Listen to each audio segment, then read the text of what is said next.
He placed the divorce papers on the kitchen counter like he had just won a chess match.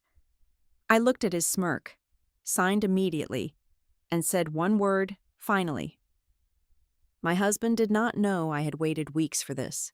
I knew he was not just cheating, but secretly using my name to destroy my career and home. He thought he was pushing me out of his life. In reality, he had just walked into my plan. My name is Savannah Rivera. I am 39 years old. The morning light in Cary always hits the kitchen island at exactly the same angle every single day. It is a sharp, sterile beam of pale yellow cutting across the dark, polished granite. It was barely 6 o'clock in the morning. The affluent suburbs of Raleigh were still dead quiet. The kind of quiet that feels expensive. The kind of quiet that hides a million secrets behind heavy mahogany doors and perfectly manicured lawns. I stood by the stainless steel espresso machine. The grinder whirred. It was a harsh, aggressive, grinding noise. It violently drowned out the suffocating silence of the massive, empty-feeling house. I packed the dark coffee grounds. I locked the heavy metal portafilter into place with a sharp twist of my wrist. I pressed the silver button. The dark, thick liquid began to drip slowly into the white porcelain cup. It was a routine, a perfectly measured, strictly controlled routine. I liked things measured. I liked things precise. I survived on precision. Then, I heard the footsteps. They echoed on the imported hardwood floor of the hallway. Slow, deliberate, too deliberate. They were heavy enough to announce his presence to the entire house, yet light enough to maintain a facade of casual morning energy. Gavin Holt walked into the kitchen. My husband, the man I had shared my life with. He wore his tailored navy blue suit pants and a crisp, perfectly ironed white dress shirt. He had not put on his tie yet. His hair was meticulously styled, not a single strand out of place. He looked exactly like a man about to close a major, multi-million-dollar real estate deal. He looked like a man who had already spent the commission check in his head. He did not look at me directly at first. His eyes tracked the space, owning it. He walked straight to the center island. In his right hand, he carried a thick, heavy stack of crisp white legal paper. He raised his hand slightly and dropped the stack onto the granite counter. It made a heavy, definitive, slapping thud. The sound echoed in the high-ceilinged kitchen, competing with the hum of the refrigerator. I looked down at the thick stack of papers. Then, slowly, I raised my eyes to look at his face. There it was, the look I had anticipated, the smirk. It was a subtle, cruel half-smile pulling tight at the left corner of his mouth. It was smug. It was utterly triumphant. It was heavily rehearsed. He placed both of his hands flat on the cold counter. He leaned his upper body forward. He wanted to dominate the physical space between us. He wanted to cast a tall, intimidating shadow over my morning routine. He took a deep breath. It was a slow, theatrical, measured intake of air. He had practiced this exact posture and this exact breath in the mirror. I could tell with absolute certainty. "Savannah," he said. His voice was soft. It was sickeningly soft. It dripped with a heavy, poisonous condescension. It was the exact tone a patient, exhausted parent uses when dealing with a wildly unreasonable, throwing a tantrum child. "We need to stop pretending. This is not working anymore. It has not been working for a very long time." I said absolutely nothing. I did not move a muscle. I let the espresso machine hiss loudly into the heavy silence. I let him feel the weight of his own words hanging in the air. "I have thought about this extensively," he continued, leaning in just a fraction of an inch closer. "I have spoken to an attorney. These are the formal divorce papers. I have already signed my part." He lifted his right index finger and tapped the top page. Tap, tap, a hollow, metallic sound against the stone.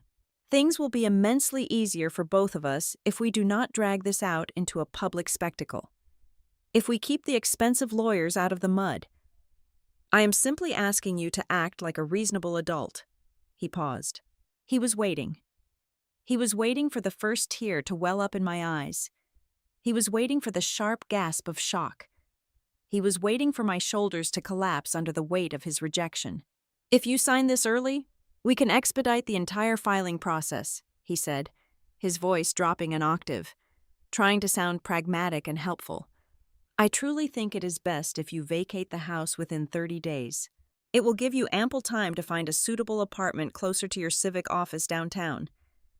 It simply makes the most logical sense for our current situation." 30 days. He wanted me out of my own home in 30 days. He wanted a clean, surgical break, a quick, painless victory lap. I stared directly into his light brown eyes. I did not blink. I did not raise my voice a single decibel. I did not ask him why he was doing this. I did not ask if there was another woman sleeping in another bed across town. I did not demand aggressive couples counseling. I felt absolutely no surge of hot anger. I felt no crushing wave of sorrow. I felt only the cold, hard, freezing surface of absolute reality locking firmly into place. I looked closely at the fine lines forming around the corners of his eyes. I looked at the slight, nervous flare of his nostrils. I was not looking at a deeply unhappy husband bravely asking for his personal freedom. I was looking at a profoundly arrogant man who truly believed he had just buried a massive, ticking bomb directly under my feet. He just did not know that I had already dug that bomb up weeks ago. I reached my right hand into the ceramic mug holder beside the coffee maker. I pulled out a standard black ink pen. I did not bother to read the first page of his legal document. I did not read the second page. I did not check the clauses or the asset divisions. I flipped the heavy stack directly to the very back. The final signature page. There was a bright yellow sticky note pointing exactly to a blank, solid black line. I pressed the metal tip of the pen to the thick paper. The black ink flowed smooth and heavy. Savannah Rivera. I signed my full name with sharp, aggressive, perfectly legible strokes. I carefully placed the cap back onto the pen. I placed the pen down on the counter with a soft click. I placed both of my hands flat on top of the legal papers. I pushed the entire stack across the smooth, polished granite. The thick paper slid easily. It stopped exactly in front of his chest. I slowly looked up. I locked my eyes directly onto his. I let a slow, bright smile touch my lips.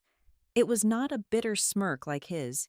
It was a genuine, radiant, deeply felt smile. "Finally," I said. The single word hung suspended in the cold morning air. Finally. 3 simple syllables. 1 easy breath. It hit him like a physical, blunt force blow to the center of his chest. Gavin instantly froze. The relaxed muscles in his jaw suddenly locked tight. The triumphant, arrogant smirk completely vanished from his face. It was wiped clean away in a microsecond, replaced instantly by a blank, utterly stupid, confused stare. This specific reaction was definitely not in his carefully written script. His entire rehearsed performance had just violently derailed off the tracks. He had braced his entire body for a Category 5 hurricane. He had mentally prepared for loud screaming, for ugly crying, for pathetic begging, for the violent breaking of expensive ceramic plates against the kitchen wall. He had heavily armed himself with cold legal threats to effectively counter my expected emotional breakdown. Instead, he got absolutely nothing. He got less than nothing. He got cheerful, unburdened relief. He stared down at the signed paper. He stared at the fresh black ink of my signature. He slowly looked back up at my face. His chest had completely stopped moving. He had actually forgotten how to breathe. "What?" he whispered. The soft, condescending, parental tone was entirely gone. His voice was incredibly thin. It sounded weak, like a deflating balloon. "Did you not hear me?" I asked. My voice was light, airy, and conversational. I said finally, "It is done." I turned my back to him. I faced the espresso machine again. I reached out and picked up my porcelain cup. The ceramic was deeply warm and comforting against my cold palms. I brought it to my lips and took a slow, deliberate sip.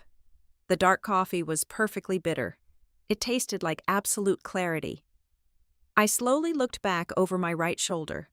He was still standing exactly where I left him, paralyzed, frozen in time.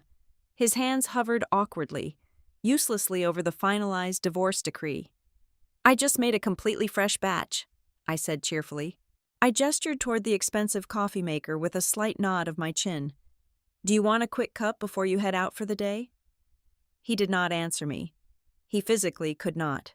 I stood there and quietly watched the internal gears aggressively grind to a violent halt behind his panic-stricken eyes. He looked around the bright kitchen. He looked down at the dark granite counter. He looked directly at my smiling face. He was frantically searching for the hidden camera. He was desperately searching for the trick, the trap door, the catch. He stepped back, just half a single step, a tiny, involuntary physical retreat. His eyes darted nervously from the legal papers back to my face. The absolute, deafening absence of my grief was terrifying him to his core. The total, chilling lack of surprise on my part was a loud, blaring warning siren going off inside his head. Why was I not completely shattered into a million pieces? Why did the woman he had just coldly kicked out of a 15-year marriage look so incredibly comfortable? Why did I look so perfectly at peace? I took another long sip of my dark coffee. I let the heavy silence deeply stretch out between us. I let that silence wrap tightly around his throat and slowly choke him. He nervously shifted his body weight from one foot to the other.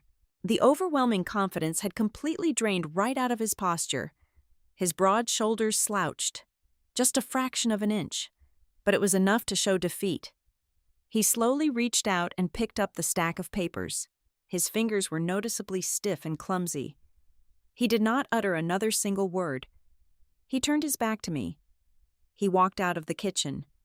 His footsteps were no longer slow and deliberate. They were distinctly rushed. They sounded like a man trying to escape a burning building. I calmly watched his tailored back disappear into the dark shadows of the hallway. I slowly lowered my coffee cup to the counter.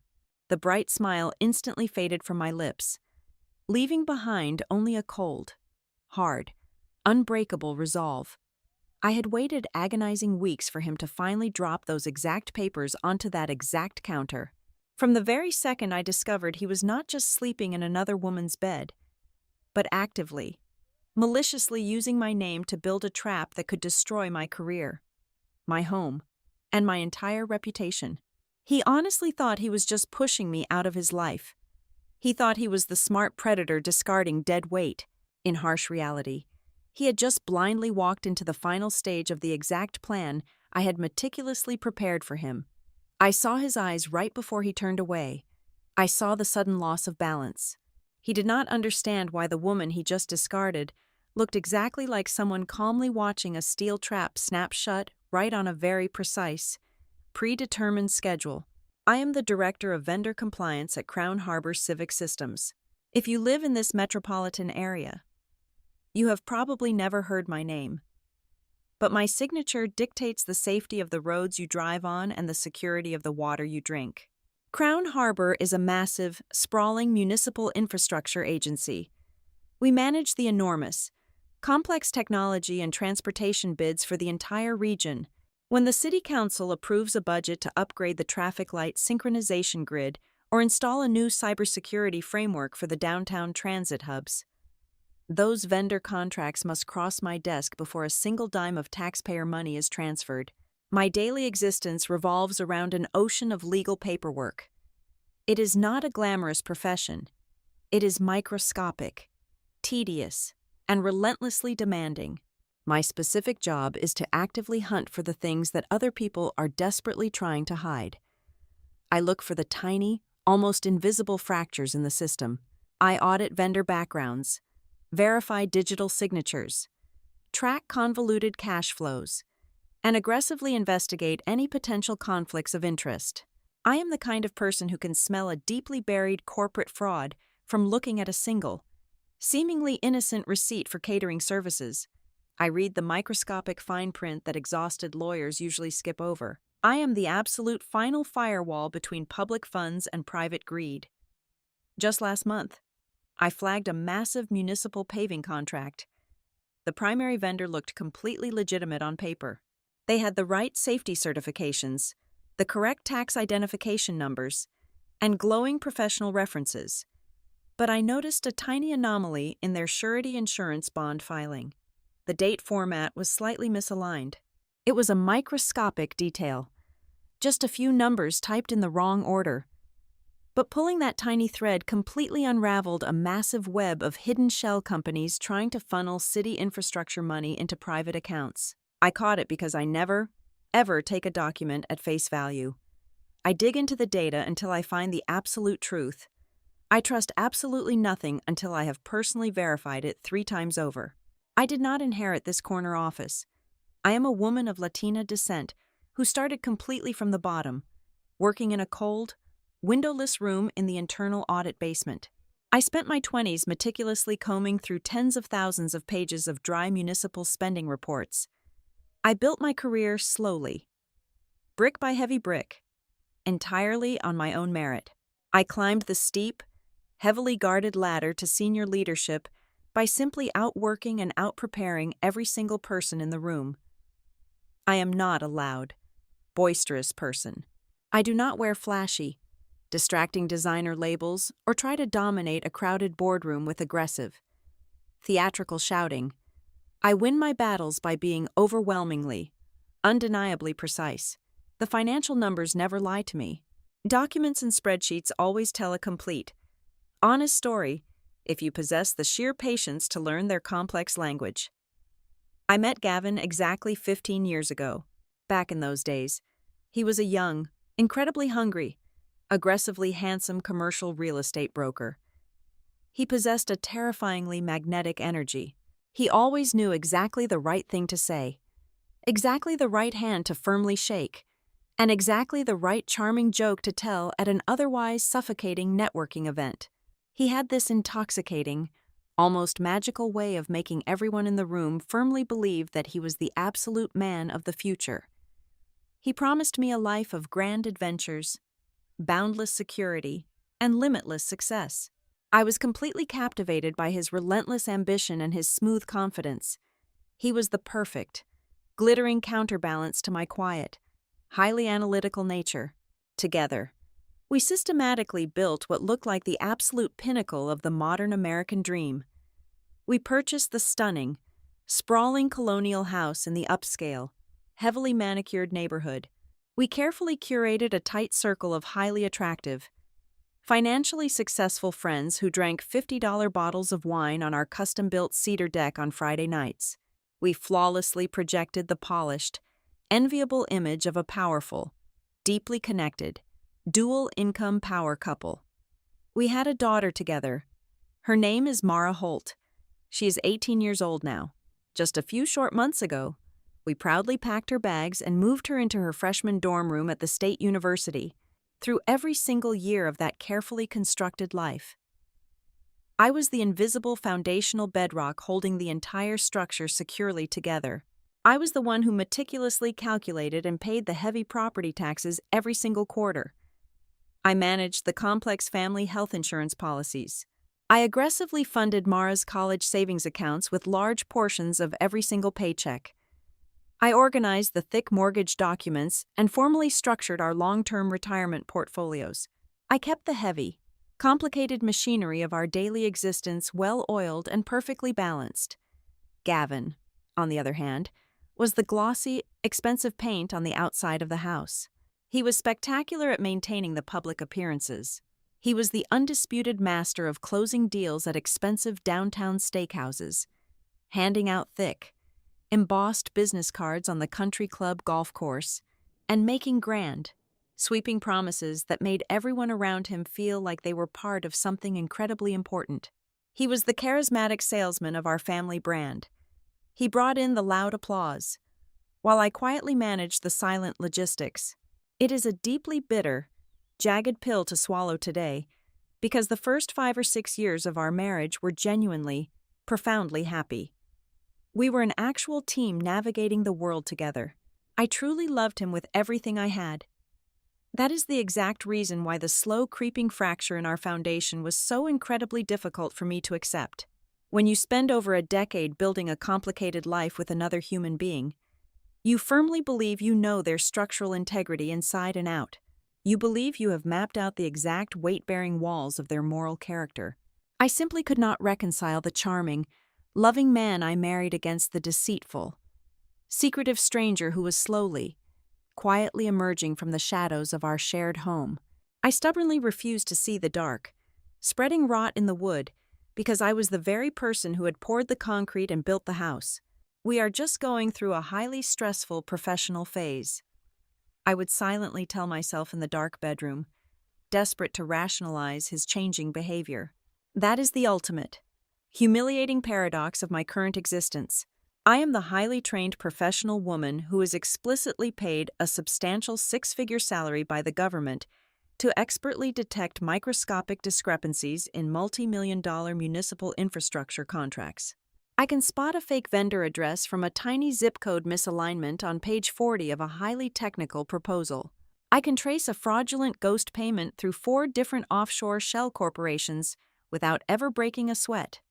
I am heavily trained to suspect everyone and formally verify everything. Yet, despite all of my professional paranoia and finely tuned analytical skills, I was entirely, foolishly blind to the massive, glaring, catastrophic discrepancy that was sleeping soundly right next to me in my own bed every single night. I spent my long days hunting sophisticated liars in the corporate world, completely unaware that the greatest con artist I would ever meet had a permanent key to my front door. The shift did not announce itself with a loud crash. It crept into our home like a slow, silent leak behind drywall. The kind of damage you only notice when the foundation is already rotting. It started with the subtle, plausible behaviors. The perfectly engineered plausible deniability. His smartphone, which used to sit casually, face up on the living room coffee table, suddenly began resting squarely on its face. Always. If a notification vibrated, his hand would shoot out to silence it with a speed that felt entirely unnatural. His evening client dinners, which usually wrapped up around 8 o'clock, began stretching until 10 or sometimes 11 o'clock at night. He always had a perfectly reasonable excuse. A buyer was dragging their feet. A seller needed extra hand-holding over a glass of expensive scotch. Then came the financial friction. I am the one who balances the household ledger. I noticed the tiny, repetitive bleed, a charge for $65 here, a withdrawal for $120 there. Nothing catastrophic, just a consistent, steady drip of untraceable cash. In the past, Gavin loved talking about money. He used to burst through the front door, loudly bragging about a 3% commission he just locked down on a commercial lease. He would pour us wine and draw his financial projections on a paper napkin. Now, if I simply asked him to clarify a random $80 charge on the joint credit card, his entire body would tense up. He would sharply accuse me of treating our marriage like one of my municipal audits. He would snap, turn his back, and abruptly leave the room, simultaneously. His physical vanity skyrocketed for over a decade. Gavin smelled like crisp cedar and generic aftershave. One Tuesday evening, he walked past me in the hallway, and a heavy wave of warm amber and expensive bergamot hit my senses. It was a dark, complex, intimate scent. Definitely not the kind of cologne a man buys for a brightly lit morning meeting with local zoning officials. He started buying premium dress shirts, the kind that cost $200 each, tightly tailored across the chest. He suddenly developed an intense dedication to fitness, leaving the house for the gym at 9 o'clock at night. He claimed he needed to burn off the stress of a cooling housing market. Yet, despite this sudden, aggressive upgrade in his personal lifestyle, our joint checking account did not show a single extra dollar of incoming revenue. The math simply did not align. But the vanity and the hidden phone were just ordinary, pedestrian sins. The truly jarring anomaly was his sudden, intense fascination with the mechanical gears of my career. Gavin had never cared about the tedious reality of municipal vendor compliance. To him, My job was just a steady, predictable government paycheck that covered the mortgage when his real estate commissions dried up. But suddenly, he wanted to know everything. We were sitting on the back patio one Sunday afternoon. He casually swirled his iced tea and looked over at my open laptop. "So, when you approve these massive concrete contractors, do you have to do it from the physical office downtown?" he asked. His tone was breezy, meticulously calibrated to sound like idle weekend chatter. "No," I replied, keeping my eyes fixed on the screen. "We have a secure remote portal. I can log in from anywhere." "Really?" He leaned back in his chair. "Even from the home network. I would have thought the city would be paranoid about cybersecurity. Do they track your physical IP address? Or is it just a basic password entry?" I remember pausing for a fraction of a second. My fingers hovered over the keyboard. "It requires a two-factor authentication token and a registered device," I said slowly. "Why do you ask?" He flashed his signature. Easy smile. "Just curious. The brokerage is upgrading our internal servers, and they are making it a total nightmare for us to access client files from home. I was just wondering how the government handles it." A week later, he asked me how often the internal audit team cycles through past vendor approvals.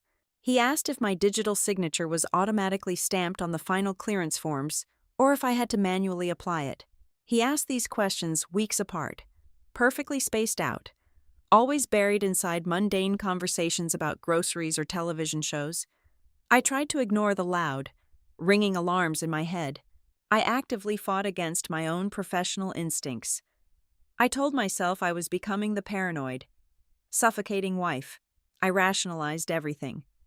The housing market was taking a massive hit. Interest rates had climbed nearly 3% in a single year. Commercial loans were drying up. He was just stressed. The gym was an outlet. The new cologne was just a midlife confidence booster. The questions about my job were just clumsy attempts to connect with me. I built a towering fortress of excuses for him because the alternative required me to dismantle my entire life. The fortress collapsed on a Thursday. Gavin packed a small leather overnight bag and loaded his heavy golf clubs into the trunk of his car. He told me he was driving up to Greensboro for a crucial 2-day seminar on commercial zoning, followed by a morning round of golf with a major developer. He kissed my cheek, complained about the 2-hour drive ahead of him, and pulled out of the driveway. 4 hours later, I was cleaning out the hall closet and found the spare battery for my digital luggage scale.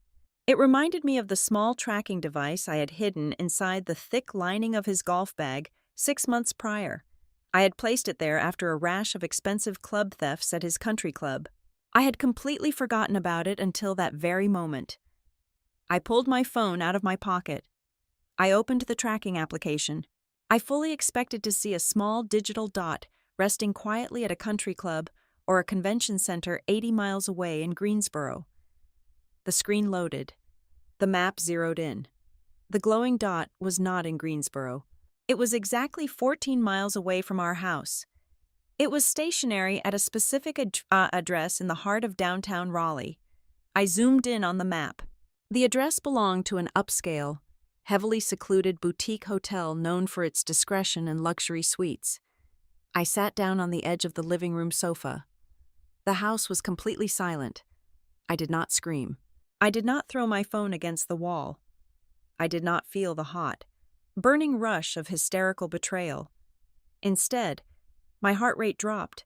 My breathing became incredibly slow and measured. The auditor inside my brain completely took over the emotional wife. I calmly pressed the buttons on my phone and took a clear screenshot of the map. I captured the exact time, the date, and the precise geographical coordinates. I saved the image to a newly created, hidden folder locked behind a complex passcode. I closed the application.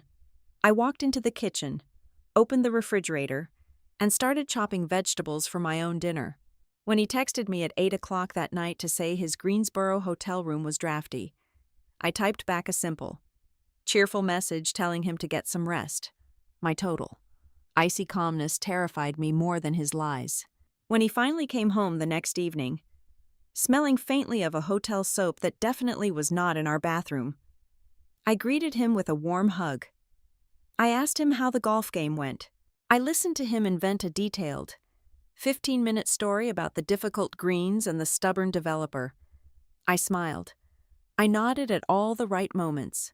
That night, I lay awake in the dark. I listened to the deep, rhythmic sound of his breathing beside me. I turned my head slightly to look at his silhouette illuminated by the pale moonlight filtering through the blinds. The pieces suddenly snapped together with a violent, sickening clarity.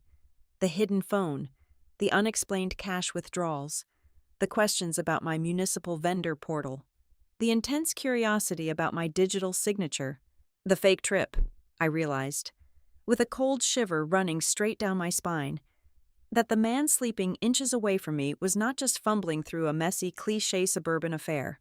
A man having a simple affair does not need to know the specific security protocols of a government infrastructure database. He was methodically gathering intelligence. He was mapping my blind spots. He was actively constructing a mechanism of deception that extended far beyond a hotel room. He was preparing something massive. And whatever it was designed to use me as the primary target. The automated notification arrived exactly at 10 o'clock in the morning on a Tuesday. It was a standard, system-generated email from the internal audit software we use at the agency, flagged with a dull yellow icon indicating a routine secondary review. I opened it with a sip of lukewarm water, expecting a minor clerical error regarding a paving contractor or a missing tax form from a sanitation vendor. Instead, the screen displayed a finalized, fast-tracked approval for a subcontractor I had never heard of in my entire career. The company was called Blue Ember Design Limited Liability Company. They had been aggressively pushed to the very front of the vendor line and awarded a massive, highly lucrative contract to supply specialized ergonomic furniture and acoustic paneling for the new downtown transit operations center. I leaned closer to my monitor. My eyes scanned down the digital routing slip. My blood turned completely to ice. There, resting quietly at the bottom of the digital authorization chain, was my own administrative login credential. The system recorded that my specific user profile, utilizing my unique authentication token, had personally signed off on the security clearance and financial viability of this unknown design firm. I sat frozen in my ergonomic office chair. The air in my office suddenly felt incredibly thin. I had never seen that company name before in my life. I had absolutely never reviewed their financial statements, and I most certainly had never authorized their entry into the city database. I immediately pulled up the raw system logs. The approval had been pushed through late on a Friday night, roughly 3 weeks prior. It was a calculated, deliberate manipulation of the municipal procurement system. If the Inspector General caught this, during a routine quarterly sweep, it would not just look like a sloppy mistake, it would look exactly like a textbook, criminal conflict of interest. It would appear as though I was quietly funneling taxpayer money to a preferred private contractor. My hard-earned reputation, my pension, and my entire professional life could be completely incinerated by a single, devastating criminal investigation. I needed to breathe. I needed to temporarily step away from the glowing government database before I had a panic attack right there at my desk. I opened a new browser tab and logged into my personal email account, hoping the mundane sight of grocery store coupons and utility bills would ground me. Sitting right at the top of my personal inbox was an alert from the national bank that held the primary mortgage on our house. The subject line read, "Action required. Update your contact information for your recent home equity line of credit." I blinked rapidly. I read the subject line a second time, then a third. We did not have an active home equity line of credit. We had paid off our secondary loans years ago. I reached for my desk phone and dialed the toll-free customer service number listed on the back of my debit card. I navigated the agonizing, robotic phone tree for what felt like an eternity before finally reaching a human representative in the mortgage department. I received an email regarding an update to a home equity line, I told the representative, forcing my voice to remain completely flat and professional. There must be a clerical error. I do not have any open credit lines attached to my property. I listened to the aggressive clicking of her keyboard on the other end of the line. Let me pull up your master file, the woman said cheerfully. There was a long, agonizing pause. Ma'am? I am looking at a fully executed electronic agreement that was finalized just last month.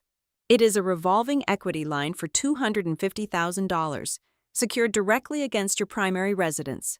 The room started to spin. I never signed that, I whispered.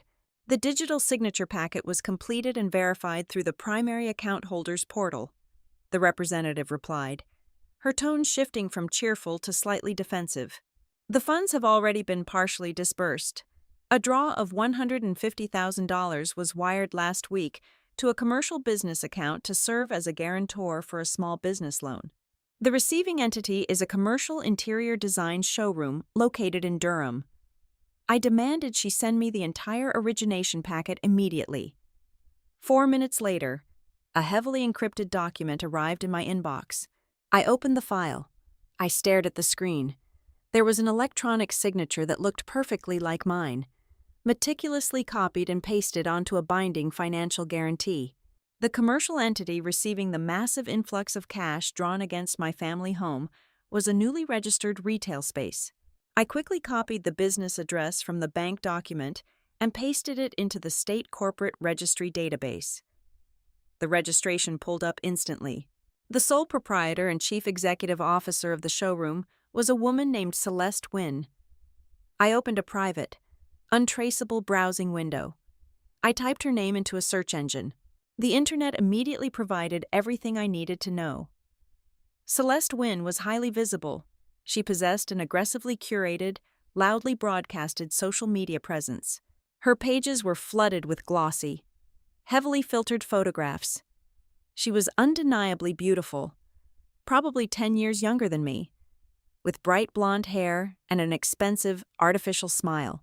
She posted endless pictures of herself standing inside a sprawling, half-finished retail space, holding a champagne flute, surrounded by expensive mid-century modern sofas and imported Italian lighting fixtures. Her captions were obnoxious, paragraphs long, rambling about manifesting incredible wealth, dominating the real estate investment game, and living the ultimate high-class lifestyle. My hands began to shake slightly, not from fear, but from the massive, overwhelming surge of pure adrenaline hitting my bloodstream. I switched back to my secure work terminal. I pulled up the vendor application file for Blue Ember Design Limited Liability Company, the fraudulent city contractor that my stolen digital credentials had magically approved just weeks ago. I scrolled down to the physical mailing address listed on their municipal tax forms. It was the exact same suite number in the exact same commercial building in Durham as Celeste Wynn's luxury furniture showroom. The disparate, floating pieces of the puzzle slammed together with the force of a high-speed collision. A memory flashed brilliantly in my mind. It was from a casual Tuesday dinner maybe 3 months ago. Gavin was pouring himself a glass of red wine, casually complaining about his day. He had casually mentioned that he was doing a massive professional favor for a highly talented design partner. He claimed he was just mentoring her, helping her navigate the complex commercial leasing landscape because she was struggling to secure a prime location.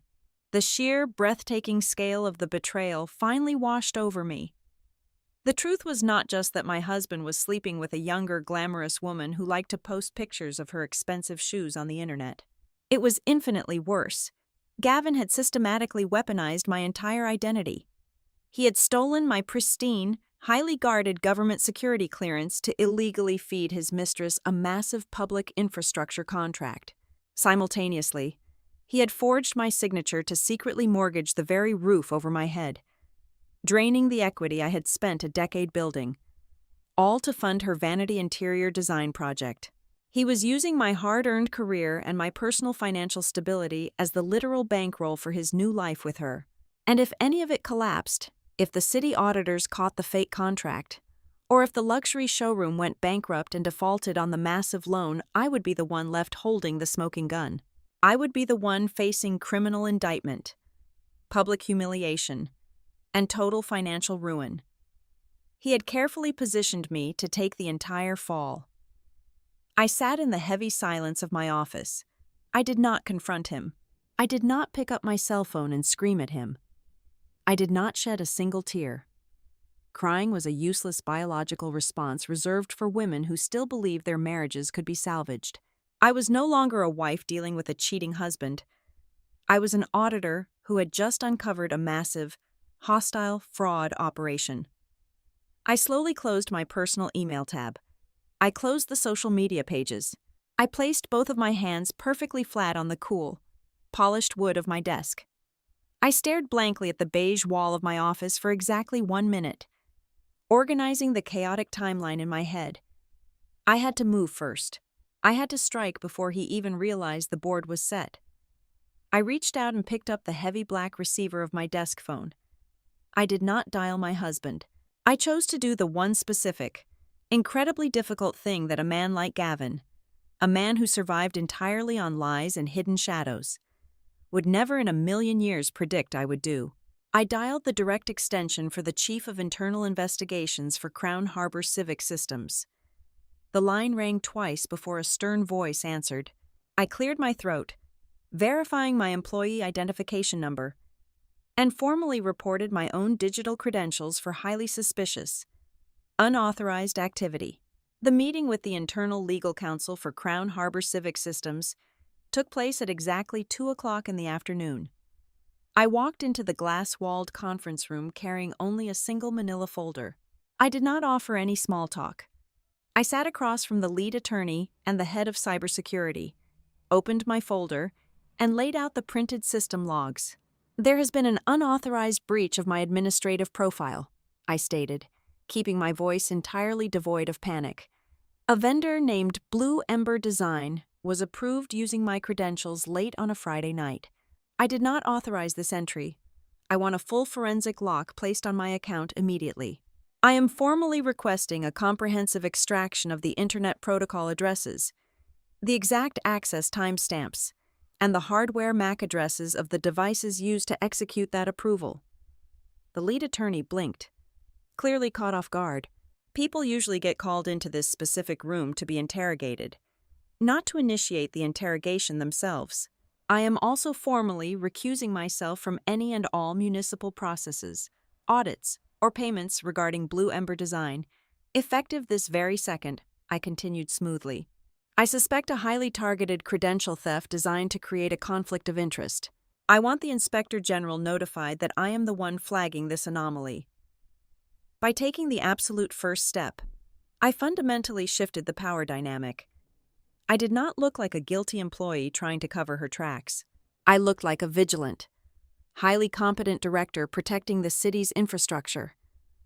By self-reporting the incident before the quarterly sweep could ever flag it, I completely insulated my professional reputation. I became the cooperating victim, effectively neutralizing the career-destroying bomb my husband had planted under my desk.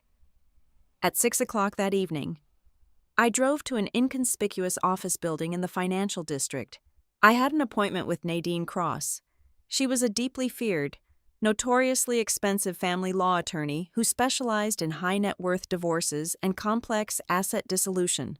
She was famous in legal circles for absolutely refusing to let her clients speak a single unnecessary word during depositions. She was not a therapist. She was a tactical weapon. Nadine sat behind a massive oak desk, wearing a stark gray suit, her sharp eyes scanning me as I sat down. I did not waste her time with tears or emotional monologues about my broken heart. I opened my briefcase. I handed her the printed screenshots of the boutique hotel location. I handed her the forged electronic bank documents for the home equity line of credit. I handed her the corporate registry proving the physical connection between the fraudulent city vendor and the mistress's luxury furniture showroom. Nadine reviewed the documents in absolute silence. The only sound in the room was the heavy ticking of an antique clock against the wall. She spent nearly 20 minutes meticulously reading every single line of the bank file. When she finally looked up, her expression was completely unreadable. "You have a very busy husband," Nadine said dryly, tapping her silver pen against the desk. "Most men just buy a second phone. Yours is actively committing federal wire fraud. I need to sever every single financial and legal tie to him before this house of cards collapses and crushes me," I replied, my voice steady, He thinks he is going to leverage my career to fund his exit strategy. Nadine leaned forward, folding her hands together. We are going to do exactly that, but we are going to do it quietly. I am telling you this right now, and you must follow this instruction as if your life depends on it. She locked her eyes onto mine. Do not let him know what you know. You go home tonight. You cook dinner. You ask him about his day. You smile. You do absolutely nothing to alter his perception of reality. I nodded once. The ground beneath my feet, which had felt violently unstable since the morning, finally began to solidify. Nadine did not waste another minute. Within 48 hours, she had quietly assembled a shadow team to lock down the 3 vulnerable angles of my life: the marriage, the shared assets, and my professional liability. She introduced me to a renowned digital signature expert, a ruthless forensic accountant, and a private investigator who operated entirely off the grid. The forensic accountant worked through the weekend, tearing apart 10 years of our joint tax returns and shared banking history. By Tuesday afternoon, he handed me a terrifyingly detailed spreadsheet. Gavin had not just forged the massive new loan, he had been systematically bleeding our joint savings account completely dry for over 14 months. The accountant discovered a sophisticated, highly deliberate pattern. Gavin was making dozens of small, seemingly innocuous transfers, $400 here, $800 there. He always kept the amounts just low enough to avoid triggering my mental alarms when I quickly scanned the monthly statements. Those small, constant withdrawals were being funneled into a hidden intermediary account registered under a generic shell company name. From that middleman account, the money was then wired directly into the operational budget of Celeste's glamorous showroom in Durham. He was literally stealing the money I had saved for our daughter's college tuition to buy imported Italian lighting fixtures for a woman he was sleeping with. Simultaneously, the private investigator began delivering his preliminary reports. The digital tracking data was only the tip of the iceberg. The investigator provided crystal clear, high-resolution photographs. There was a picture of Gavin and Celeste drinking expensive cocktails on a rooftop bar in downtown Wilmington. There was a picture of them walking hand in hand into a high-end restaurant in Durham. The most sickening photograph in the entire stack showed the 2 of them unloading luggage at a secluded, incredibly expensive cabin resort near a mountain lake. It was the exact same weekend last October when Gavin had explicitly told me he was attending an intensive, 3-day strategic planning retreat with his senior male brokerage partners. I remembered packing his favorite heavy sweater for that trip. I remembered kissing him goodbye at the door. I stared at the photograph of his hand resting casually on the small of her back as they walked toward the cabin. I sat alone in Nadine's dimly lit conference room, surrounded by the towering stacks of manila envelopes, financial spreadsheets, and glossy photographs. I arranged the evidence on the large mahogany table. I placed the forged bank loan next to the fake municipal vendor contract. I placed the photographs of the mistress next to the spreadsheet detailing my stolen savings. A profound, freezing clarity settled deep inside my chest. This was no longer a simple story about a failed marriage. I was not a heartbroken wife seeking petty, emotional revenge against a wandering spouse. Vengeance based on pure anger is messy, loud, and inherently flawed. What I was building in that silent room was entirely different. I was an auditor doing exactly what I was trained to do. I was meticulously compiling an airtight, heavily documented, completely bulletproof file. I was assembling the exact legal and financial instruments required to completely dismantle the fraudulent, arrogant existence Gavin had so carefully constructed. He genuinely believed he was the smartest person in the room. He believed his charm and his smirk could outwit any system. He was so blindingly confident in his own superiority that he had foolishly used my name to build his empire of dirt. I looked down at the paper trail. I did not feel sorrow. I felt a cold, sharp, highly focused sense of absolute purpose. I was going to let him keep believing he was in total control. I was going to let him continue to build his elaborate trap. And when he finally, smugly pushed the button to spring it on me, I was going to ensure that the entire machine violently reversed direction and completely destroyed him instead. I packed the files away, locked my briefcase, and drove back to my house to cook my husband his favorite dinner. The cybersecurity expert Nadine hired delivered his final forensic report on a Thursday morning.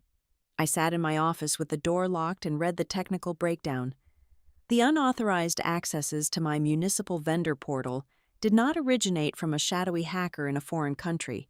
The digital footprint traced directly back to the static Internet Protocol address assigned to my own residential router.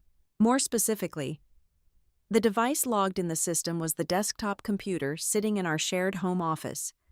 I cross-referenced the precise access timestamps with my personal work calendar, on the exact dates and times those fraudulent approvals were pushed through. I was standing in a muddy ditch 30 miles away, inspecting a municipal drainage project in the pouring rain. I was not even in the same zip code as my house. Gavin, however, works from home on Tuesday and Thursday afternoons. He was the only person physically present in the house. He had literally sat in my ergonomic chair, typed in my stolen passwords, and authorized a massive government contract for his mistress. That evening, while Gavin was at the gym, I sat down at that same family computer. I bypassed his weak desktop password and ran a deep recovery scan on the hard drive, looking for any deleted text files. Buried deep inside a hidden, nested folder was a drafted word processing document. It did not have a title. I opened it and read the 3 paragraphs he had meticulously written and then attempted to permanently erase. It was a character statement. It was written from the perspective of a deeply concerned, highly stressed husband. He described me as being entirely obsessed with my municipal job, suffering from severe mental fatigue, and displaying increasingly erratic behavior at home. The most sickening sentence claimed that I had recently started inappropriately favoring certain city vendors due to my declining mental state. I stared at the glowing screen.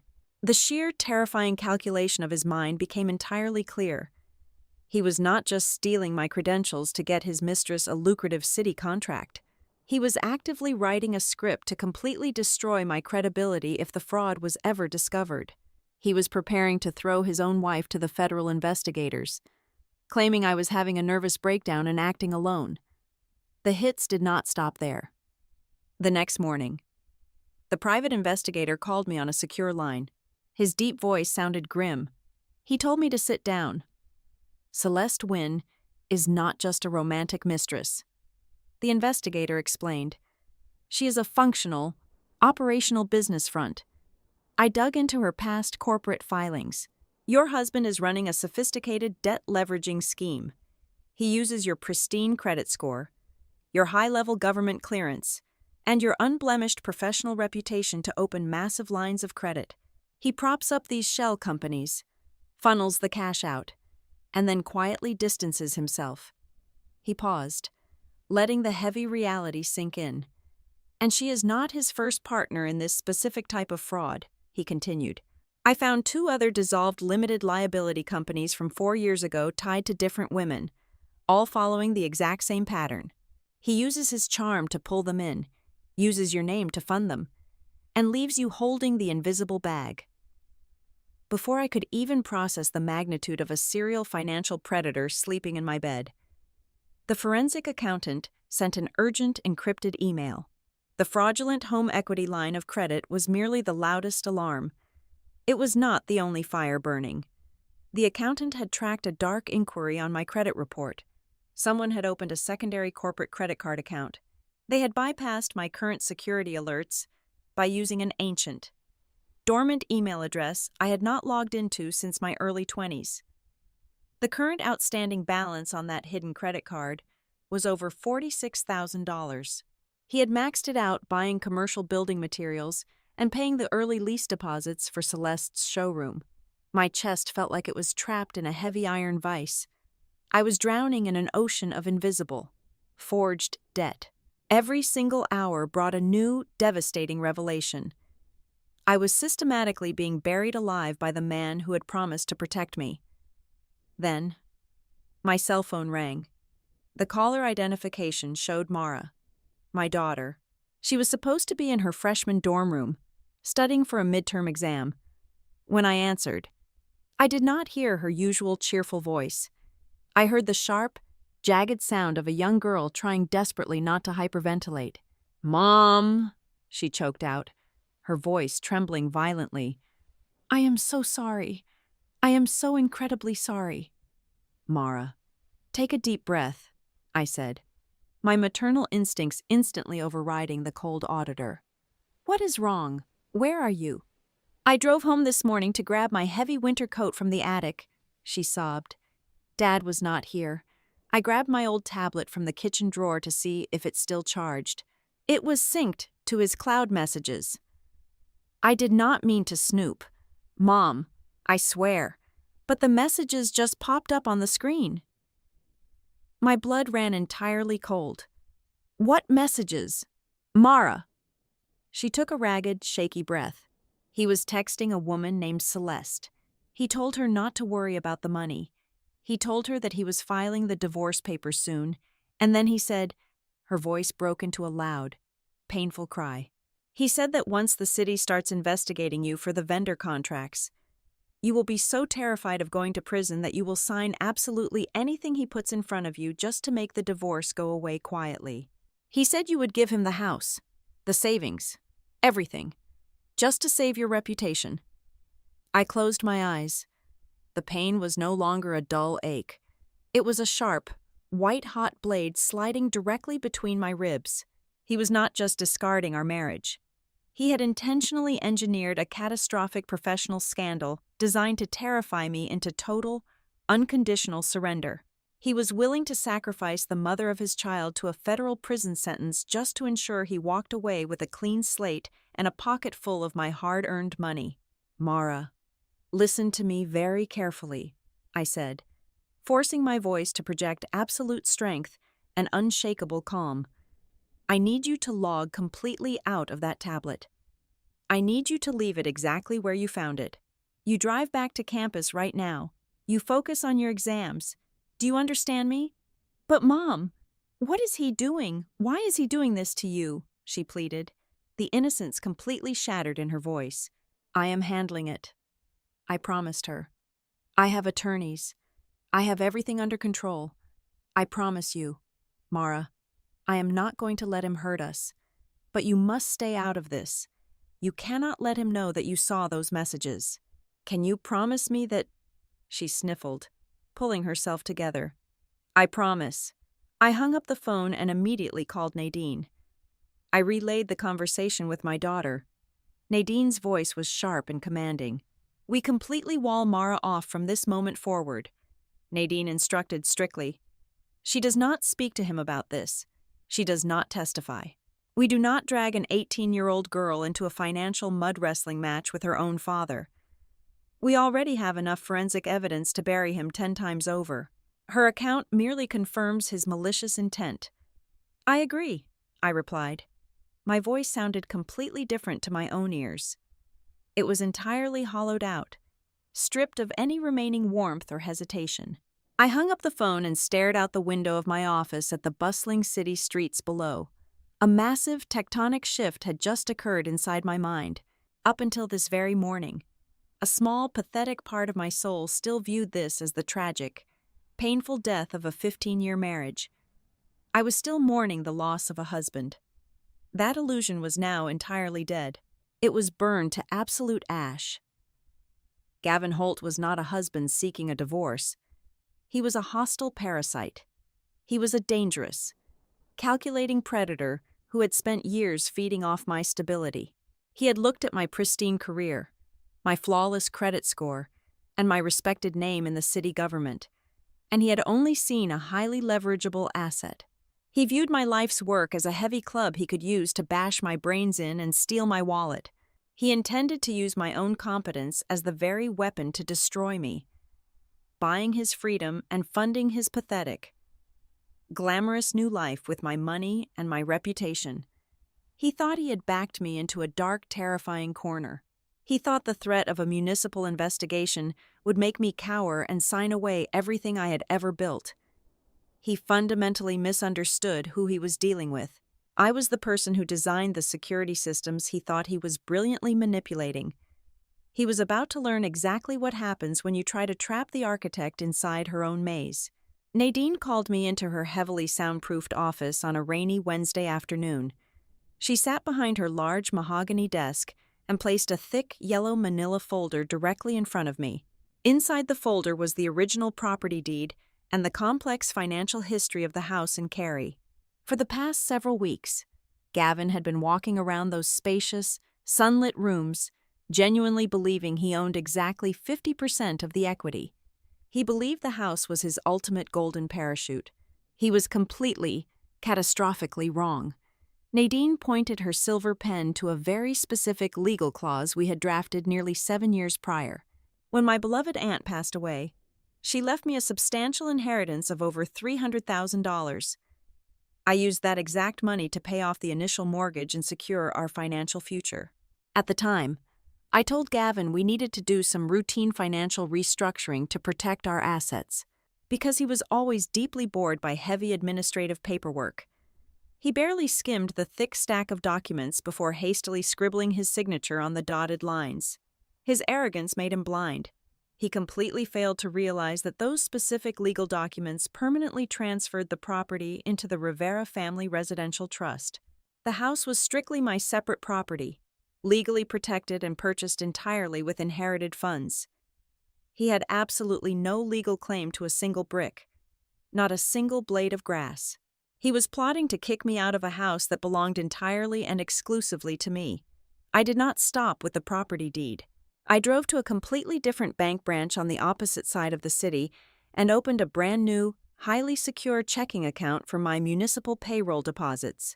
I immediately updated my direct deposit forms with the Human Resources Department to ensure my next paycheck would bypass our joint accounts entirely.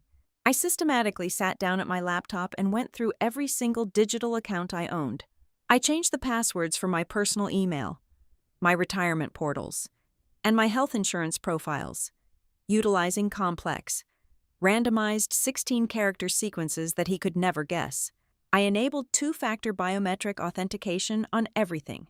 Then, I waited for the evenings when Gavin left the house for his late-night gym sessions. I walked through every single room of our shared home with a high-resolution digital camera. I carefully photographed the antique vases in the dining room, the expensive leather furniture in the living room, the high-end stainless steel kitchen appliances, and even the heavy power tools in the garage. I meticulously cataloged every single valuable item, making sure to capture the manufacturer's serial numbers. I uploaded the entire massive visual inventory to a secure, independent, heavily encrypted cloud server. If he tried to pawn anything out of desperation, or if he tried to falsely claim I destroyed things that belonged to him, I had the undeniable, time-stamped visual proof. While I locked down the physical perimeter of my life, Nadine was already 5 steps ahead on the legal battlefield. She quietly prepared a formal evidence preservation order. It was a vicious, ironclad legal mandate designed to completely trap him the moment the divorce began. Nadine knew exactly how guilty men like Gavin operated when they were finally cornered by the truth. They panicked uncontrollably. They frantically deleted thousands of text messages. They suddenly and conveniently dropped their expensive smartphones into swimming pools. They blamed mysterious, untraceable foreign hackers for their financial crimes. The preservation order meant that the exact second I served him with the papers, any destroyed data or wiped hard drives would be treated by a family court judge as an automatic, indisputable admission of absolute guilt. So, he was effectively locked inside his own digital cage.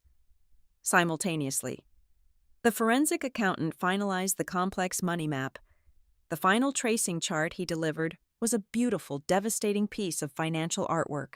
The accountant successfully proved that the massive sum of stolen money from the forged home equity line of credit, along with the $46,000 from the secretly opened business credit card, did not just move in a straight, simple line.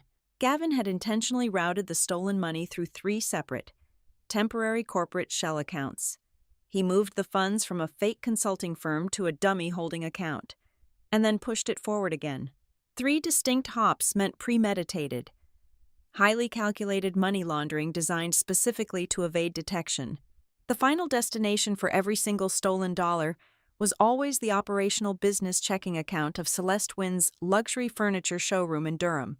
The paper trail was absolutely flawless, and it painted a crystal-clear picture of a man committing deliberate financial fraud to fund his mistress. The final, most crucial piece of the puzzle clicked firmly into place the following morning at my municipal office. The internal legal counsel for Crown Harbor Civic Systems called me into the glass-walled conference room for a highly confidential update. The chief of cybersecurity sat at the table with a deeply reassuring smile on his face.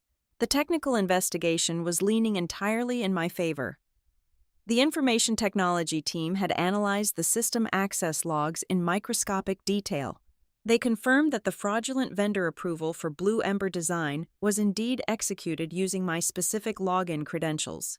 However, the actual digital signature was processed on a completely unauthorized, generic commercial web browser.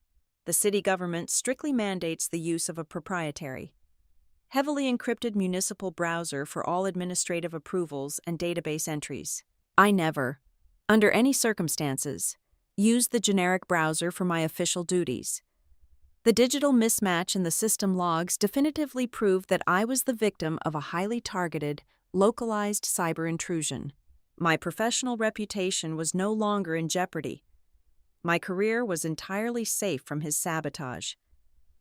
The absolute most difficult part of the entire grand strategy was simply going home every single evening. I had to walk through the heavy front door, hang my coat in the hallway closet, and look directly into the eyes of the man who was actively, maliciously trying to destroy my entire existence. I had to continue flawlessly playing the role of the oblivious, exhausted, hard-working wife. I cooked his favorite roasted lemon chicken on Tuesday nights. I calmly asked him mundane questions about his demanding real estate clients. I nodded sympathetically when he complained about his stressful days and the cooling housing market. I kept my voice incredibly soft and completely level. I responded to his subtle, condescending remarks with a blank, peaceful expression. My complete, utter lack of suspicion made him incredibly arrogant. He moved around the house with a smug, deeply irritating swagger. He genuinely believed his master plan was unfolding perfectly. He thought I was just a naive, predictable bureaucrat who was entirely blind to the massive axe swinging directly toward her neck. It was late Friday afternoon. I sat completely alone in the driver's seat of my car, parked in the massive, dimly lit concrete garage beneath the city agency building. The engine was turned off. The air was cool and totally silent. Resting gently on my leather steering wheel was a printed document. It was a blank, standard template of a divorce decree that Nadine had provided for me to review. She predicted Gavin would print out something exactly like it very soon to initiate his exit strategy. He needed the legal separation to forcefully access the funds and the equity he incorrectly believed he was entitled to. I stared closely at the crisp white paper and the thick black legal jargon. I traced the empty signature line with my right index finger. I did not feel any dread. I did not feel a single ounce of fear or sadness. Instead, a deep, powerful wave of cold, calculated satisfaction washed over my entire body. I was no longer a helpless victim waiting for the sky to inevitably fall. I was the silent architect of his impending ruin. I looked at the blank legal document and actually smiled in the quiet car. I wanted him to do it. I wanted him to walk into the kitchen, put on his fake, serious, patronizing face, and drop the papers on the granite counter. I was practically praying for him to make his final, arrogant move, so I could finally flip the entire board and watch his fraudulent world burn. He purposefully chose a quiet Saturday morning to execute his final strike. He firmly believed that the weekend provided the perfect tactical advantage. The municipal infrastructure offices were closed. The prestigious downtown law firms were empty. He calculated that I would be completely isolated, caught entirely off guard in my own home, without any immediate access to my professional colleagues or my legal resources. He wanted me vulnerable, trapped in the domestic space, wearing my weekend clothes, with absolutely zero time to formulate a rationale. Structured response. He walked into the kitchen with his chest puffed out, radiating an artificial, deeply toxic aura of dominance. He slammed the thick stack of legal documents onto the cold granite counter. He did not say good morning. He did not offer any soft preamble or gentle transition. I am completely exhausted from living with someone who only knows how to ruthlessly control every single aspect of my life and constantly suspect my every move, he announced. His voice was loud, sharp, and dripping with practiced righteous indignation. He was playing the role of the suffocated, desperate husband finally breaking free from his tyrannical, overbearing wife. I did not flinch. I did not raise my voice a single decibel to defend my character. I simply reached across the granite surface, picked up the black ink pen resting near the espresso machine, and flipped directly to the final page of his meticulously prepared decree. I signed my full name on the solid black line.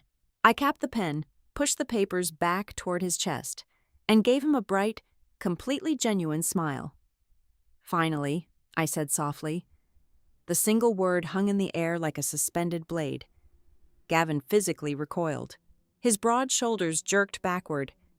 The arrogant smirk that had been plastered across his handsome face completely evaporated, replaced instantly by a mask of total, paralyzing confusion. He stared down at the fresh black ink of my signature, then stared back up at my smiling face. His brain violently rejected the data it was receiving. He had aggressively braced his entire nervous system for an explosive, hysterical fight, and I had just handed him peaceful, immediate compliance. "Do you even comprehend what you just signed?" he stammered, his voice completely losing all of its previous theatrical volume. He quickly shook his head, desperately trying to reboot his broken mental script. He cleared his throat loudly and forcibly straightened his posture, attempting to rapidly reclaim the high ground he felt slipping away. He decided to immediately launch into the second phase of his carefully constructed extortion plan. "Since you are apparently in a highly cooperative mood," he began, his tone shifting into a cold, businesslike cadence, "let me make my financial terms perfectly clear to you right now. I will be remaining in this house. You will pack your personal belongings and find a suitable apartment by the end of the month. Furthermore, I fully expect exactly 50% of the annual municipal performance bonus you are scheduled to receive in 2 months. I help support your career behind the scenes, and I am legally entitled to my fair share of that compensation." He leaned forward, placing both of his hands flat on the counter, pushing his face aggressively closer to mine. His light brown eyes narrowed into a dark, highly threatening glare. "And I strongly suggest you do not try to fight me on this financial division, Savannah.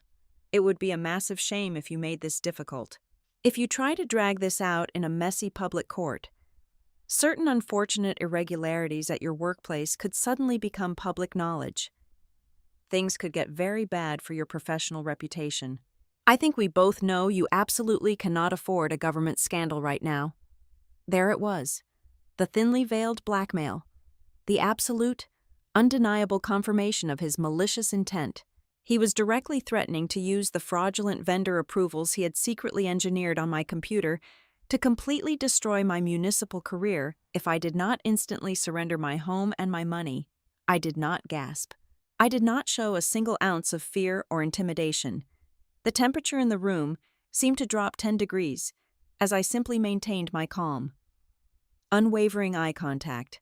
I slowly turned my body, pulled open the top drawer of the kitchen island, and extracted a thin, unmarked manila envelope.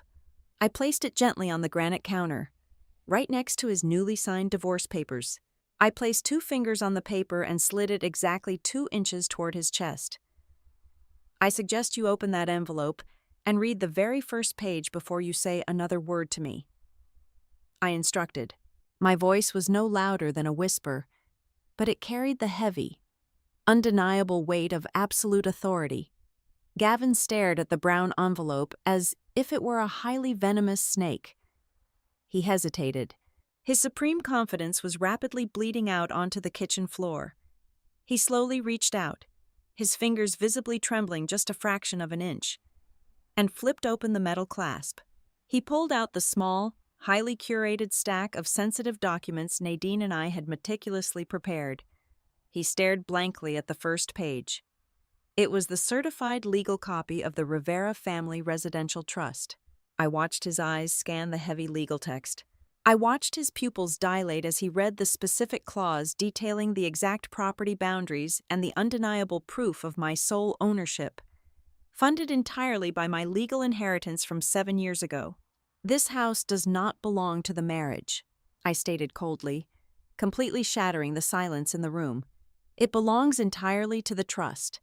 You have absolutely zero equity in this property. You will be the one packing your bags, and you will be completely out of my house by the end of the day." His face turned a sickening shade of pale gray. He quickly shoved the trust document to the side and frantically stared at the second page. It was the formal preservation of evidence order, officially drafted and stamped by a judge from the municipal court. "Nadine Cross," he whispered, reading the name of the most ruthless, feared family law attorney in the entire state. He looked at the official timestamp printed at the top of the page. "You retained her 3 weeks ago." "Keep reading, Gavin," I commanded. He turned to the third and final page with violently shaking hands. It was a formal, heavily worded letter from the senior legal department of our national bank. The bold subject line explicitly referenced an active, ongoing internal fraud investigation regarding the forged electronic signatures on a massive home equity line of credit. The letter clearly stated that the unauthorized, fraudulent transfer of hundreds of thousands of dollars to a commercial furniture entity in Durham was currently under strict review by federal financial regulators. The crisp white paper physically rattled in his grip. The arrogant breathing exercises he had undoubtedly practiced in his car before walking inside were entirely gone. He was practically gasping for air. The terrifying, suffocating reality of his situation crashed down upon him with the unstoppable force of a concrete wall. He was not looking at a terrified, submissive wife who could be easily blackmailed. He was looking at a heavily armed, highly prepared professional adversary who had quietly, patiently watched him dig his own grave for the past month. He finally understood the bitter truth. My immediate, cheerful signature on his divorce papers was not a sign of weakness or surrender. I did not sign his papers because I was giving up. I signed them because his legal initiation of the divorce was the exact, necessary trigger I needed to officially launch my devastating counteroffensive. He slowly looked up at me. The arrogant, self-satisfied man who had confidently swaggered into my kitchen just 5 minutes prior was completely gone. He looked incredibly small, physically fragile, and utterly terrified. He opened his mouth to speak, to offer some pathetic excuse, but absolutely no sound came out of his throat. I leaned forward, perfectly mirroring the exact aggressive posture he had taken just moments before. I looked directly into his panicked, wide eyes. I delivered the final, devastating blow with perfect, surgical precision. "You did not file for divorce to end me, Gavin," I said, my voice sharp, cold, and echoing with absolute finality. "You just filed to begin the part I prepared for you, after receiving the massive counterpacket from Nadine." The total collapse of Gavin Holt did not happen in slow motion. Once the first structural pillar gave way, the entire fraudulent edifice violently imploded within exactly 72 hours. It started on a Monday morning. Nadine called me from her secure office line. The aggressive, highly demanding legal bulldog Gavin had hired to intimidate me had completely changed his tune. The transformation was absolute and immediate. The opposing counsel went from demanding my municipal pension and full property equity to practically begging for a closed door. Good faith discussion by Tuesday afternoon. Lawyers who specialize in aggressive divorces want easy money, not federal wire fraud and severe criminal exposure. The moment Gavin's lawyer saw the forged signature documents and the forensic money trail, he immediately realized his own client was a massive, radioactive legal liability. Simultaneously, the financial guillotine dropped hard on the Durham showroom, the National Bank, acting on the formal fraud alert Nadine had proactively filed. Completely froze the disputed home equity line of credit. The remaining funds were locked behind a strict federal investigation wall.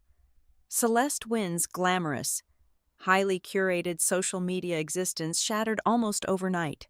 Without the steady, illegal pipeline of my stolen equity funding her lavish operations, the showroom was instantly exposed for what it truly was. It was a hollow, heavily leveraged shell completely drowning in debt. The imported furniture suppliers abruptly halted their deliveries. The commercial landlord posted a harsh notice of default for unpaid rent on the front door. Her desperate, frantic phone calls to Gavin went entirely unanswered because he was suddenly too busy fighting his own massive, fast-spreading fires. By Wednesday, the thick smoke had reached Gavin's commercial real estate brokerage. The financial industry is incredibly small, and vicious rumors of bank fraud spread faster than a wildfire. The managing partners at his firm caught wind of the frozen loans and the forged asset declarations he had used to artificially inflate his net worth. They did not wait for a formal legal indictment. The brokerage immediately opened a severe internal investigation. They suspended his corporate access, locked him entirely out of his proprietary client databases, and placed him on an indefinite, unpaid administrative leave pending a full review. The prestigious, lucrative career he had always used to belittle my government job was suddenly gone, completely vaporized by his own unyielding arrogance. But the most devastating blow, the one that finally stripped away his favorite artificial mask, came directly from our daughter. In a blind, desperate panic, Gavin drove exactly 2 hours to the State University campus on Thursday afternoon. He was frantically trying to control the collapsing narrative, planning to play the victim card and spin a complex web of lies to Mara before the absolute truth reached her. He stood in the lobby of her freshman dormitory, demanding the resident advisor call her down so he could explain his side of the story. Mara flatly refused to leave her room. She sent him a single, devastating text message telling him to never come to her campus again. For 15 years, Gavin had successfully played the role of the fun, generous, perfect father, standing alone in that brightly lit college lobby, heavily surrounded by staring students. He finally realized he had not just gambled away his finances. He had completely incinerated the only pure, unconditional love he had left in the world. Desperation breeds a very specific, pathetic kind of audacity. That evening, he actually showed up at the house in Cary. I had already rekeyed every single lock, so he could not just strut through the front door like he still owned the place. I opened the door exactly 3 inches, leaving the heavy brass chain securely fastened. He stood on the porch. The expensive tailored suit was completely wrinkled. The premium cologne was entirely overpowered by the sour, sharp smell of raw panic. "Savannah, please," he practically begged, his voice cracking horribly. He pressed his hand flat against the cold wood of the doorframe. "We need to stop this right now. Things have gone entirely too far outside of my original intentions. I lost my mind. I was incredibly stressed about the real estate market, and I made a catastrophic mistake. Celeste means absolutely nothing to me. She was just a massive, stupid error in judgment. We have 15 years together. We can sit down and fix this." I looked directly at him. I did not feel a single drop of anger. I did not feel any residual affection. I just felt a deep, overwhelming sense of clinical observation. "There is absolutely nothing to fix, Gavin," I replied. My voice was incredibly polite, perfectly level, and entirely devoid of any human warmth. "You initiated a formal legal procedure. I am simply following the exact process you demanded. I strongly advise you to direct all future communications to my attorney. Have a safe drive back to your hotel." I smoothly closed the solid wood door directly in his face and locked the deadbolt with a loud, definitive click. I left him standing completely alone in the dark. He had absolutely nothing left to cling to. My total refusal to engage in an emotional screaming match entirely deprived him of the dramatic oxygen he desperately needed to survive the night. The final, brilliant twist of the knife arrived early Friday morning. Nadine requested an emergency virtual meeting. When her face appeared on my computer monitor, she looked exactly like a predator who had just caught a remarkably stupid prey. "You are never going to believe what landed in my secure inbox late last night," Nadine said, a rare, sharp smile forming on her lips. "Celeste Wynne." "The mistress?" I asked, leaning closer to the screen. "The very same," Nadine confirmed. "She is absolutely terrified of going to federal prison for conspiracy to commit mortgage fraud. She hired a cheap defense attorney who correctly told her that her only chance of survival is to throw Gavin directly under the bus and legally claim she was heavily manipulated." Nadine shared her screen. It was a massive digital file containing dozens of audio voice memos and hundreds of exported text messages. Celeste had secretly recorded their phone calls and saved every single written correspondence to protect herself in case the scheme collapsed. In her desperate, frantic rush to prove Gavin was the sole mastermind behind the fake corporate accounts, she inadvertently handed us the holy grail of our divorce case. Nadine played one of the audio files. The recording was slightly muffled, but Gavin's smug, arrogant voice was entirely unmistakable. "Do not worry about the funding, Celeste," Gavin's recorded voice boasted confidently. "Savannah is completely clueless. I have already authorized the vendor contract through her municipal system. The second I drop these divorce papers on her desk, she is going to absolutely panic about losing her government job. She will sign away the house and the savings account in exactly 5 minutes just to keep me quiet. It is a foolproof leverage play." I sat back in my ergonomic chair.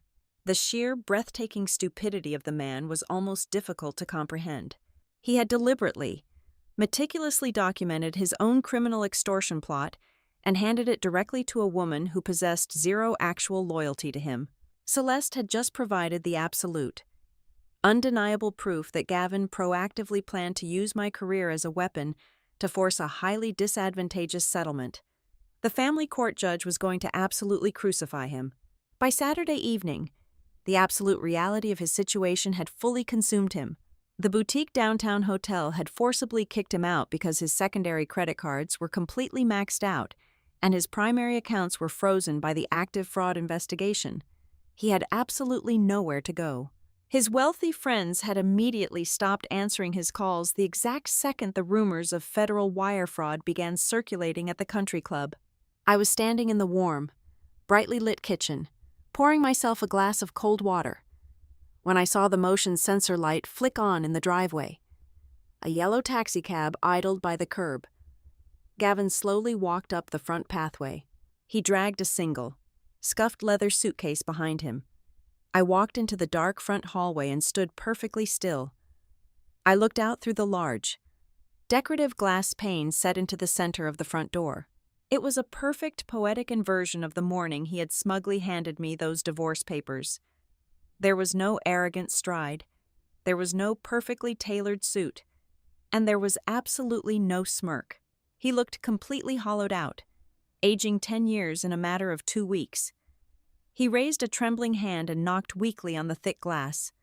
"Savannah," he called out. His voice was incredibly hoarse, muffled by the heavy door. "Please, just let me inside, just for one night. We need to sit down and talk like adults, please." I stood silently in the shadows of the hallway. I did not reach for the brass lock. I did not speak a single word. I simply watched him through the cold glass with the absolute, unshakable calm of a woman who already knew exactly how this story was going to end. The predator who had confidently set a trap for his wife was now hopelessly caught in its steel jaws, actively begging the prey to set him free. The civil proceeding and formal divorce hearing took place exactly 6 weeks later inside the heavy, imposing mahogany walls of the county courthouse. The air conditioning hummed loudly, but the large room felt incredibly stifling. Gavin sat heavily at the petitioner table, desperately attempting to project the pathetic image of a deeply wounded, emotionally abused husband who had been completely overpowered by a cold, calculating wife. He hunched his broad shoulders forward, wearing a slightly oversized gray suit specifically chosen to make him appear physically diminished and financially ruined. He cast frequent, pleading glances toward the presiding judge. I sat perfectly upright at the respondent table next to Nadine. My posture was strictly rigid. My dark navy suit was absolutely immaculate, pressed to perfection. I did not waste a single physical movement. I did not nervously tap my pen on the heavy wooden desk. I did not anxiously shift my weight in my thick leather chair. I simply stared straight ahead. A quiet, unmovable statue of absolute resolve. When the judge signaled us to begin the proceedings, Nadine did not waste the court's valuable time with a flowery, emotional opening statement. She operated like a highly calibrated military drone striking a precisely designated target. She stood up, adjusted her silver-framed glasses, and laid out the timeline of his complete destruction in a ruthless, highly methodical chronological sequence. She opened her thick leather binders and began formally presenting the physical evidence. First, she submitted the comprehensive digital network logs, proving the unauthorized municipal system breach. Second, she handed over the heavily forged home equity line of credit documents. Third, she presented the complex, color-coded financial flow charts demonstrating the direct, undeniable transfer of stolen money into Celeste's commercial retail accounts.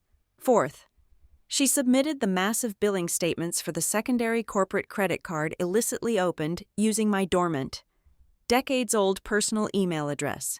Finally, she introduced the printed, legally verified communication logs containing the exact sickening text messages where Gavin explicitly outlined his malicious strategy to leverage my ruined professional career to force my total financial surrender. The judge, a stern, deeply serious man with over 30 years of experience on the family court bench, adjusted his reading glasses and leaned forward intently as our expert witnesses took the stand.